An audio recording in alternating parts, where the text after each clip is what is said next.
This is John Einreinhofer with another edition of my West Virginia Mountaineer basketball report on thegruelingtruth.net.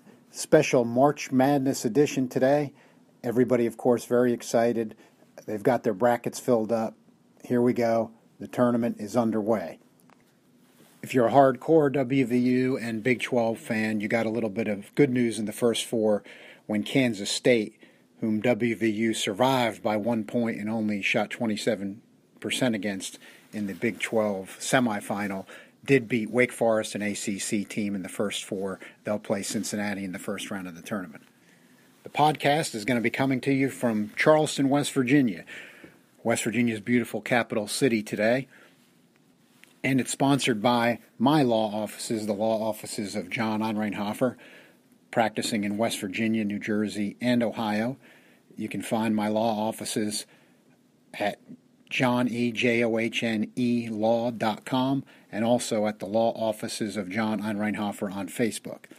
Special fun podcast today, as we are also going to be going directly to the 10th annual March Madness party of the law firm of Manny, Ellis, and Lane, a party that normally coincides with the NCAA first round tournament appearance of the West Virginia Mountaineers. And Manny, Ellis, and Lane is a co-sponsor of today's podcast. The March Madness party is normally a great way for all the hardcore WVU fans in the Charleston, West Virginia area who follow the team all year, but because of work concerns can't travel, in this case, to Buffalo to see the Mountaineers in person, but what they are able to do is take 2 or 3 hours off of work during their day and make sure they cheer on the Mountaineers, hopefully to a first-round victory. Of course, last year it was disappointing for Mountaineer fans at the 9th annual March Madness party of Manny, Ellis, and Lane, as well as Mountaineer fans everywhere, and of course, I'm sure for Coach Huggins and the team themselves as they dropped a first-round game to Stephen F. Austin. This year, the first-round opponent is going to be Bucknell, who won the Patriot League regular season and tournament title. We previewed that game a little bit earlier in the week, but let's take another quick look at it again before we get ready to go to the March Madness party and take you through the game itself with the fans as it progresses, and then we will have, of course, a post-game wrap-up regarding the Mountaineers' result at the end of the podcast. Buffalo has been good to the Mountaineers in the past, as that is where they started their run to the Final Four in 2010. Bob Huggins has mentioned that a few times during the week, and of course the Mountaineer fans have fond memories of that as well. Mountaineers not getting a lot of respect. If you look at experts' brackets throughout the week, we know how difficult the NCAA tournament is to predict. Anybody that's ever filled out a bracket knows that. But the so-called experts, not many of them have the Mountaineers going particularly far in the tournament. Most of them don't have them going past the second round. Myself, I believe that they can make the Elite Eight. I think Arizona is going to be the team that's going to be too much for them or anyone else, though, in their West region before the end of it.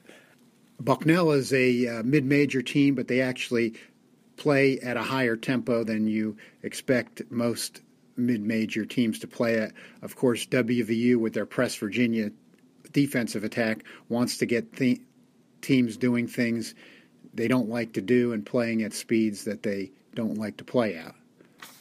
The Mountaineers had to get away from their Press Virginia attack more as the Big 12 season progressed, as it appeared to most observers, and it also appeared to me, that the Big 12 teams had just seen the Press Virginia style so much over the last 3 seasons, with the Big 12 having each team playing each other home and home every single season, that the Mountaineers had to make some adjustments. Coach Huggins did that, playing more 1-3-1 zone, which was effective.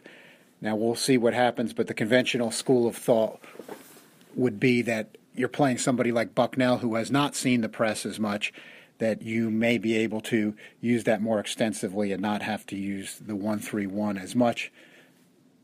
But we will, of course, see how that plays out, and I would expect that the Press Virginia defensive attack will be more effective against Bucknell, a team that hasn't seen it as much. Of course, playing devil's advocate to that, Stephen F. Austin did not see the Press Virginia attack last year and didn't have any problems dealing with it in the first round. Bucknell had their conference player of the year in big man Nana Fuland. He's going to test the Mountaineers' big men defensively.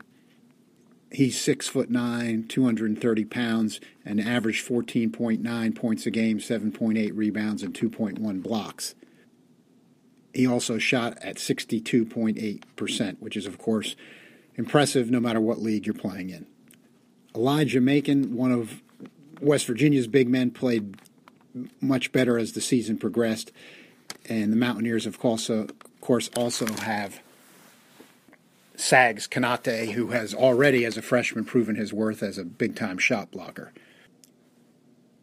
During the full course of the season, the Mountaineers had shown better offense than I think they had since their 2010 Final Four team. That offense did slow up just a bit in the Big 12 tournament, but I've got a feeling that based on what I saw during the course of the season, that offense will be back in good form today. Issa Ahmad, who is one of the Mountaineers' better offensive players when healthy, is coming off an injury. He should be back into better form. Mountaineers led by Javon Carter in scoring. He's also the Big 12's Defensive Player of the Year. But the Mountaineers have a lot of offensive options when things are clicking. Daxter Miles tied his career high in the last game of the regular season against Iowa State with 23. Lamont West had some big hot shooting games in the middle part of the season. He's been cold from the three-point line lately, but if he gets it back going, he could be another X factor for the Mountaineers. Tariq Phillip and Nathan Adrian are always capable of chipping in. And other players like Tavon Myers, Beetle Bolden have shown moments during the course of the season when they can also contribute an offensive spark. And of course, Vegas always knows best. It doesn't mean they're right, but it is their job to set lines. As money is on the line, the people that they pay to set the lines have to know what they're doing. They have a financial incentive to be right, and the Mountaineers are a 13.5-point favorite over Bucknell. Interesting also to note, the over-under for the Mountaineer game in points is 147.5, reasonably high. I think that's a good sign for the Mountaineers, because if the Mountaineers are 13.5-point favorites and the over-under is 147.5, it tells me that the odds makers think that the Mountaineers' offense is, in fact, going to get back into gear. I know it's Bucknell, but you still got to obviously shoot the ball and hit your shots no matter who you're playing. And this shows me that the people, at least in the know, think the Mountaineers' offense will be back today. If the Mountaineers are successful in defeating Bucknell, they will be facing the number 5 seed, old Big East rival, the Notre Dame Fighting Irish. The Fighting Irish escaped with a 60-58 victory over Princeton today. So the Mountaineers do know going into their game with Bucknell that if they are victorious, they'll play the Notre Dame Fighting Irish on Saturday. Be a tough matchup for the Mountaineers if they are able to advance to that second round of 32 game. But, of course, Notre Dame struggling with Princeton, even though Princeton had a good team coming out of the Ivy League this year. Still not a bad sign for the Mountaineers. Of course, they've got to take care of their business against Bucknell first. But the winner of West Virginia and Bucknell will face Notre Dame in the second round, as they defeated Princeton 60-58 in a very, very tight one that went right down to the end. Okay, now we're going to have a little fun as we watch the Mountaineer game with a bunch of other hardcore Mountaineer fans at the 10th annual Manny Ellison Lane March Madness party right from downtown, the capital city of Charleston, West Virginia. As promised, here I am at the Manny Ellison Lane 10th annual March Madness party, just about ready for the start of the Mountaineers in Bucknell. We know now if the Mountaineers are victorious, they're going to be playing Notre Dame. And I'm here with Bernie Lane. one of the partners at Manny Ellison Lane. Bernie, tell us a little bit about the March Madness party. Well, John, it's our 10th annual, as you noted. It seems to get bigger every year. We have a great mix of folks that live and work in our community, and they're all Mountaineer fans, and we're hoping this year that we avoid the upset against Bucknell. What do you expect for the Mountaineers today against Bucknell? You're a hardcore Mountaineer fan, as everybody else is here.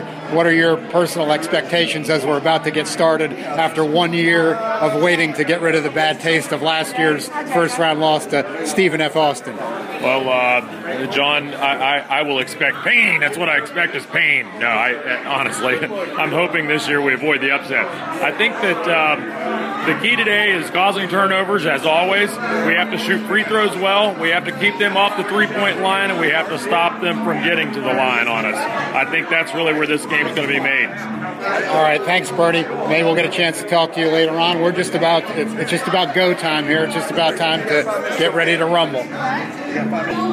We are here with the one and only Dr. J. Dr. J is in chiropractor.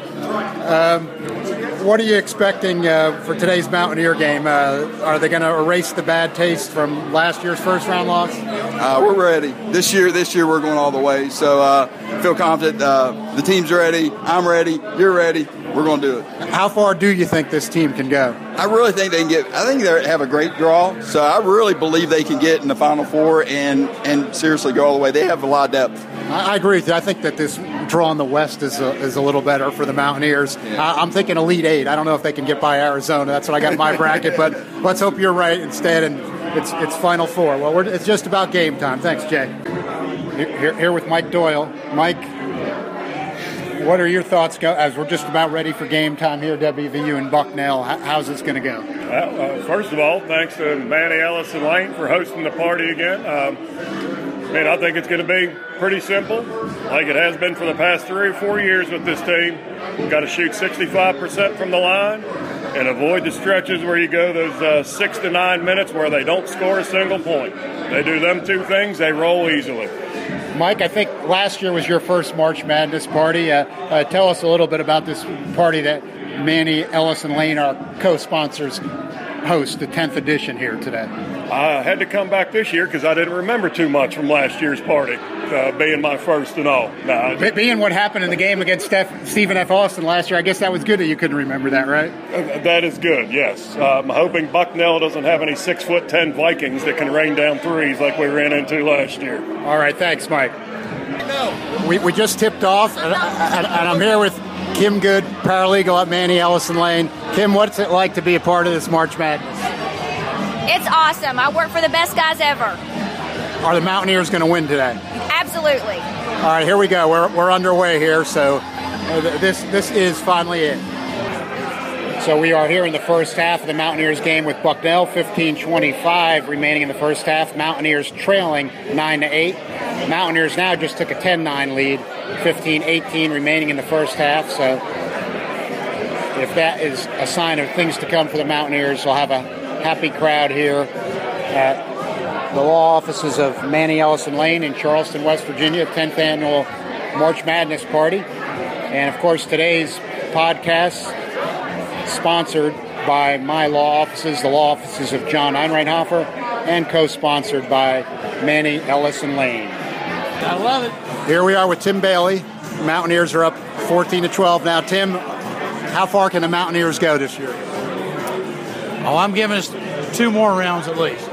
I'm hoping Elite Eight there. I think that's a reasonable projection, but we'll see. So what are your thoughts on the 10th annual Manny Ellison Lane March Madness extravaganza? Despite Bernie Lane, it continues to get just better and better. Somehow that happened even with Bernie taking the lead, right? It's just Bernie is an example of a triumph of karma over ability. There he is. He's doing it again. West Virginia's up 17-12. Bernie's karming it again. All right, thanks, Tim. He's so full of shit. That's good, man. That's good. You get interesting. Mountaineers have opened up a 25-12 lead at this point. 12:38 remaining in the first half. Okay, we're here with Erica Manny, wife of co-host John Manny, and fine lawyer in her own right. Erica, what's it like to be part of this 10th annual March Madness? It's pretty awesome to think that we've been doing this for 10 years and to see all the people who come out and support the Mountaineers right here at Manny Ellison Lane. How has this grown over 10 years? Give a description of that. One of our friends just said, hey, I remember when it was 10 of us sitting around a table, and now look at it, it's packed up there. I think I might have been one of those 10. Yeah, so, it's been good progress. And the Mountaineers got about a 13-point lead, so that's good, too. We'll take that, too. How far can WVU go this year? I think we're going to take it all the way. All right, that's the best prediction I've heard all day. So it's looking a lot better than at the start of the game with this 13-point lead. Here comes all the optimism. Thanks, Erica. Mountaineers up 33-25. They're led so far by Nathan Adrian with 8 points. And Fooland, the Patriot League's Player of the Year, he has 9 points for Bucknell. 4:02 left in the first half. West Virginia has gone on an offensive drought, and Bucknell has 11 fast break points on the game. It's now only a 36-33 West Virginia lead. We just reached the end of the first half with the Mountaineers up 42-33. They were able to restore a little bit of order down the stretch there in the first half, forcing some Bucknell turnovers and finally finishing a couple of shots. They have definitely been having trouble finishing shots in this first half, and Bucknell was able to cut the WV lead to 3, but now opened up to 9 as we reach the end of the first half here in Charleston, West Virginia at the Manny Ellison Lane 10th Annual March Madness Party. They are co-sponsors of this podcast along with the law offices of John Einreinhofer at johnelaw.com and also on Facebook at the law offices of John Einreinhofer. All right, here we are at halftime. We are with John Manny of Manny Ellison Lane. John, the first half, what do you think of the first half? I think they're looking all right. They really need to turn it on in the second half here, but I do believe that West Virginia can pull this one out. Describe the growth of the March Madness Party here on its 10th anniversary from its meager origins. Exponential. It is like an algae bloom growing, and it's growing exponentially. We were looking at the crowd sizes on pictures just yesterday, and I think the max crowd size was about 75. We're going about 225 right now, and more people are coming in. And I'm sure all the Mountaineer fans in the Charleston area that couldn't get to Buffalo are grateful to you for giving them the 3 hours off to watch this. Well, people throw the word hero around, but we will gladly take the mantle of hero. There it is, a true hero himself, John Manny, part of bringing you the 10th Annual March Madness Party. Hopefully it's going to be a good second half. All right, here I am with Lee Javins, member of the famous 1988 West Virginia Mountaineer football team, and here, of course, at the Manny Ellison Lane March Madness Party. Lee, of course, has become a fine trial lawyer. Lee, what do you think of the 10th Annual March Madness Party? Well, the party it gets bigger and better every year. It's all the more nicer when the Mountaineers are winning. I'm having a great time. Really appreciate Manny Ellison Lane putting this on for us, and go Mountaineers. Thanks a lot, Lee. West Virginia is up 52-43, 15:57 left in the second half. Mountaineers' first round tournament game. Thunderous dunk for the Mountaineers. Lamont West opening up a 54-45 lead, 14:54 in the first half. That one brought the fans out of their seats, the Mountaineer fans at least.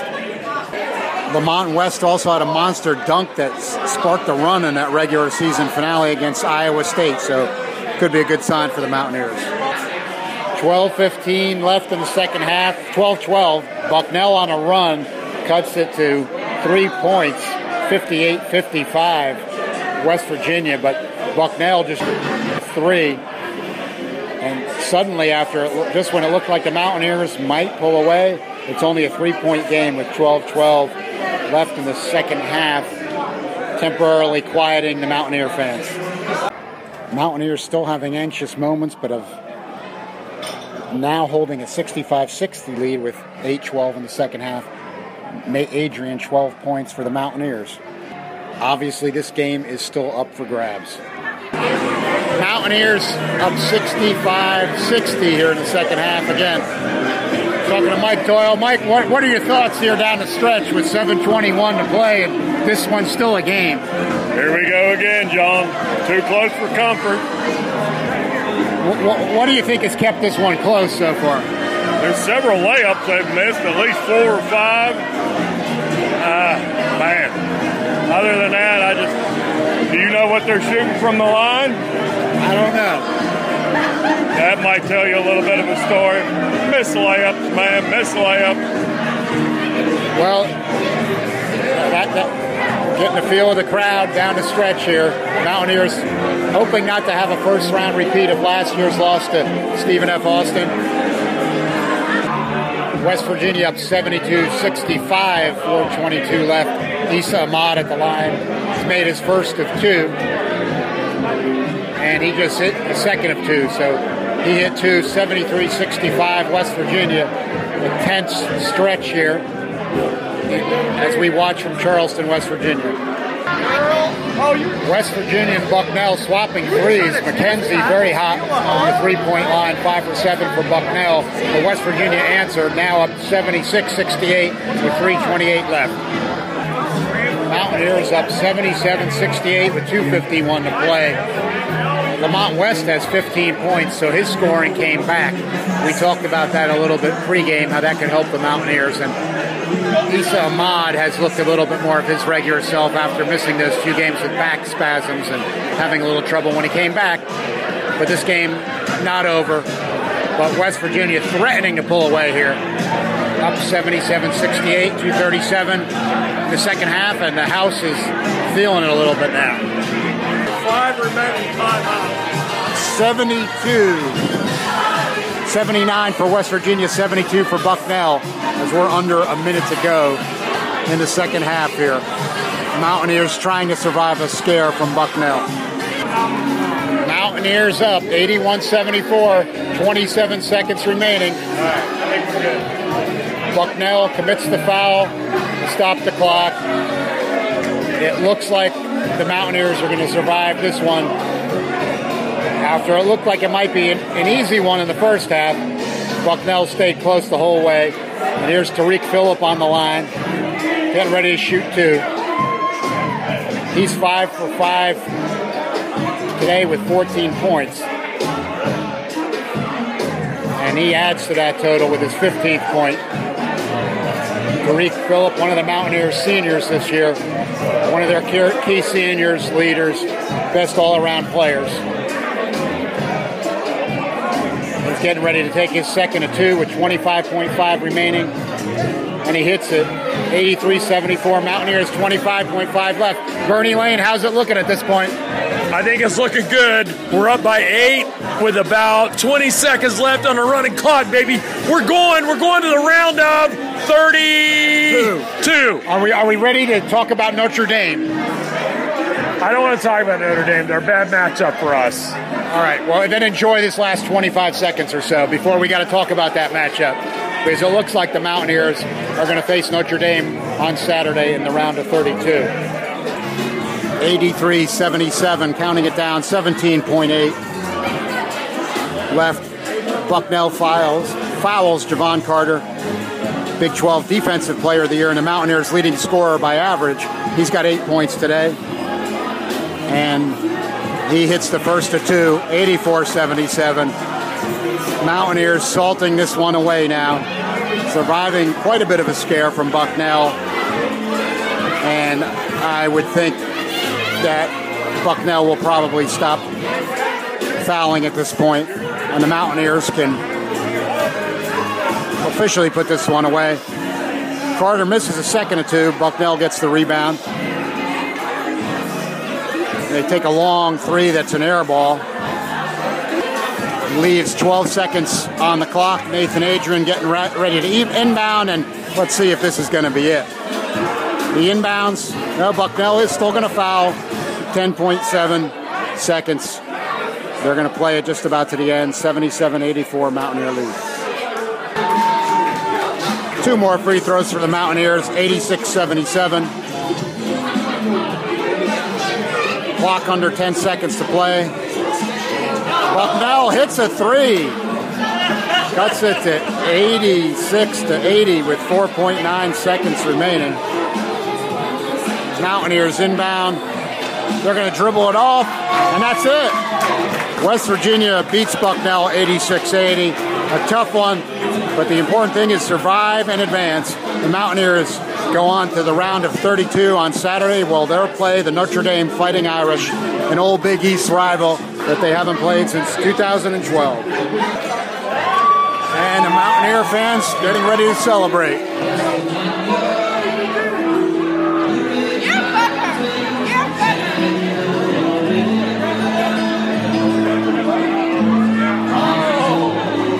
The traditional singing of Country Roads.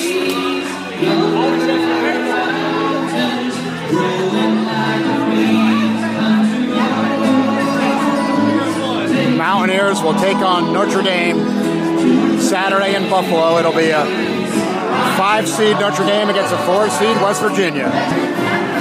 Fans still celebrating here at the Manny Ellison Lane March Madness Party, 10th anniversary edition, as the Mountaineers survive Bucknell and they get ready to play old Big East rival Notre Dame in the round of 32 on Saturday from Buffalo. West Virginia had troubles with Notre Dame when they were both in the Big East, but of course here we are in the NCAA tournament situation, and Notre Dame struggled with Princeton today. If you want to split hairs, Notre Dame had a tougher time with Princeton than West Virginia even had with Bucknell. I believe the Mountaineers can beat Notre Dame on Saturday, and I would take the Mountaineers in that matchup. Did the offense look exactly like you would hope from the Mountaineers today? No, not exactly.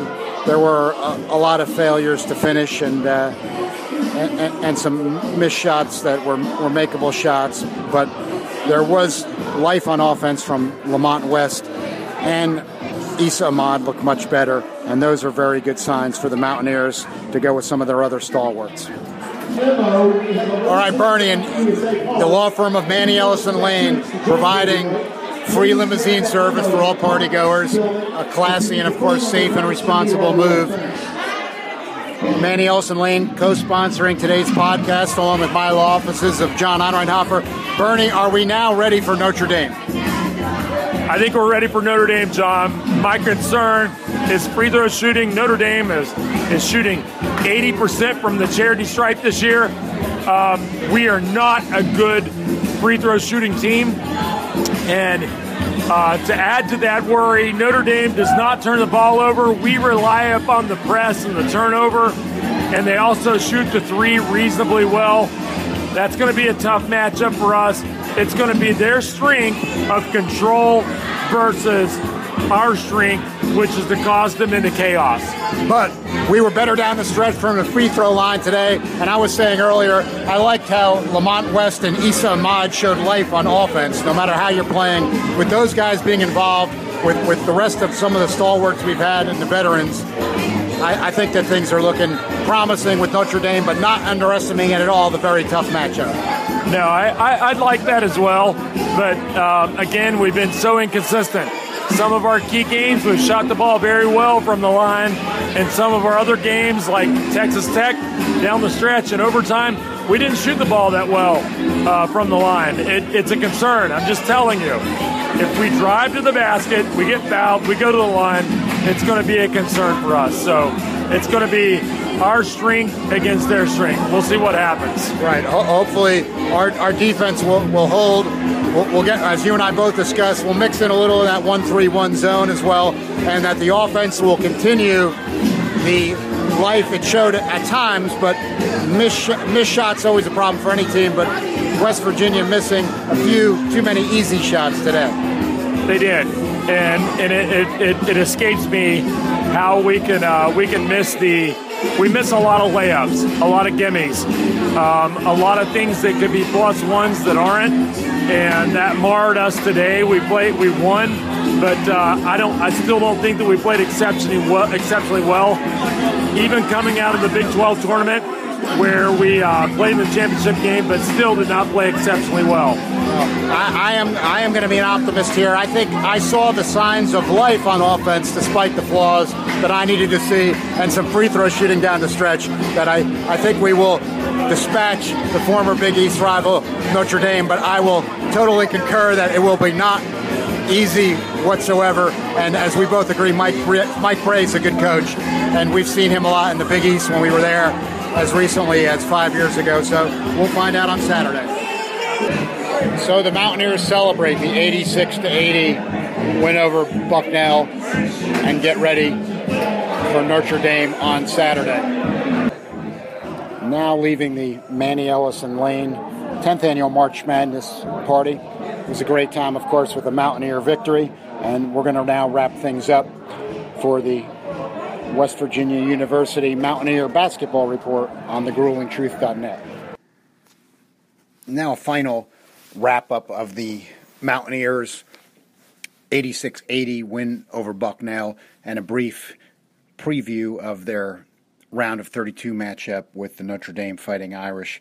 First of all, for the Mountaineers today against Bucknell, Nathan Adrian, Morgantown, West Virginia's own Nathan Adrian, had a double-double with 12 points and 10 rebounds. Lamont West, a key moment to come back to life, 6 for 7 shooting, 15 points. I mentioned him. I also mentioned Issa Ahmad resurfacing after he had the back spasms and then looked a little bit rusty in his return. He had 15 points today. Tariq Phillip, the senior leader, 16 points, 7 for 7 from the free throw line. We mentioned earlier that he was key from the free throw line today. And Javon Carter, the Mountaineers' leading scorer by average, 11 points, 7 rebounds, and 3 assists. Mountaineers' free throw shooting was good down the stretch today. Elijah Macon continued his solid play in the second half of the season as well with 9 points and 6 rebounds. With the win, the Mountaineers are now 27-8 on the season. Bucknell finishes out at 26-9. Taking a look at Notre Dame's nail-biting first-round win over Princeton, 60-58. But before we take a look at that, like I said earlier in the podcast, whether they're right all the time or not, they're right more than you are. You have to look at what Las Vegas says first. And we do already have a line on Saturday's West Virginia-Notre Dame game, and the Mountaineers of West Virginia are a 3-point favorite over the Irish. So at least an early good positive sign for the Mountaineers. As I believe Vegas is correct, I think that the Mountaineers will beat Notre Dame. It's a tough matchup for the Mountaineers, but I think that they survived that one against Notre Dame. But looking at Notre Dame's win over Princeton today, Bonzie Colson had 18 points. He also collected 7 rebounds for the Irish.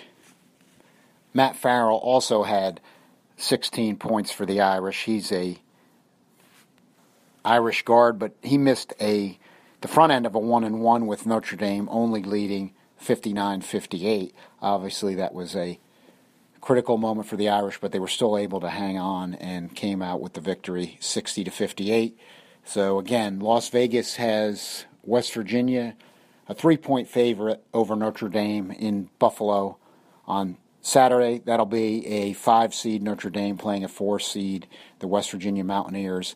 The West Virginia Mountaineers erasing, at least for today, the bad taste of the first-round loss to Stephen F. Austin last season, doing what needed to be done against Bucknell and surviving some scares, and now they'll take an old Big East rival, the Fighting Irish of Notre Dame, on Saturday. So that will do it for the West Virginia Mountaineer Report podcast for this time. This podcast has been sponsored by my law offices, the law offices of John Einreinhofer, practicing in West Virginia, New Jersey, and Ohio, and can be found at johnelaw.com and also on Facebook under the law offices of John Einreinhofer. Also co-sponsored by Manny Ellison Lane. Manny Ellison Lane, of course, bringing you the 10th annual March Madness party where we did a lot of the podcast from today and had a great time watching the Mountaineers secure the 86-80 win over Bucknell. So this is John Einreinhofer for thegruelingtruth.net.